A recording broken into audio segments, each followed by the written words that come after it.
സംസ്ഥാന സർക്കാരിന്റെ സ്ത്രീ സുരക്ഷാ പെൻഷൻ പദ്ധതിക്കായുള്ള അപേക്ഷകരുടെ എണ്ണം കുതിച്ചുയരുകയാണ്. പരാതി തുടങ്ങിയ ഫെബ്രുവരിയിൽ 10.05 ലക്ഷം അപേക്ഷയായിരുന്നു ഉണ്ടായിരുന്നതെങ്കിൽ ഇപ്പോഴതാ കുതിച്ചുയർന്ന 18.18 ലക്ഷമായി ഉയർന്നിരിക്കുകയാണ്.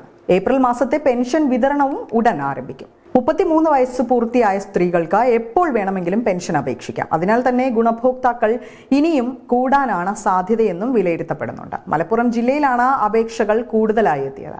2.55 ലക്ഷമാണ് അപേക്ഷകളുടെ എണ്ണം. ഇവരിൽ 2.4 ലക്ഷം പേർക്ക് പെൻഷൻ കിട്ടിത്തുടങ്ങിയിട്ടുണ്ട്. തിരുവനന്തപുരം ജില്ലയാണ് രണ്ടാം സ്ഥാനത്തുള്ളത്. 1.91 അപേക്ഷകരാണ് ജില്ലയിലുള്ളത്. 1.69 ലക്ഷം പേർക്കാണ് പെൻഷൻ ഇവിടെ ലഭിച്ചത്. ഏറ്റവും കുറവ് പത്തനംതിട്ട ജില്ലയിലാണ്. 51,479 പേരാണ് അപേക്ഷകരായി എത്തിയത്. ഇതിൽ 44,851 പേർക്ക് പെൻഷൻ അനുവദിക്കുകയും ചെയ്തു.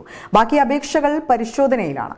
35-നും 60-നും ഇടയിലുള്ള മഞ്ഞ, പിങ്ക് കാർഡുകളിലെ അംഗങ്ങളായ സ്ത്രീകൾക്കാണ് പെൻഷൻ അർഹതയുള്ളത്. സംസ്ഥാനത്ത് നിന്ന് താമസം മാറുകയോ ജോലി ലഭിക്കുകയോ ചെയ്താലോ റേഷൻ കാർഡ് മാറിയാലോ പെൻഷൻ ലഭിക്കില്ല.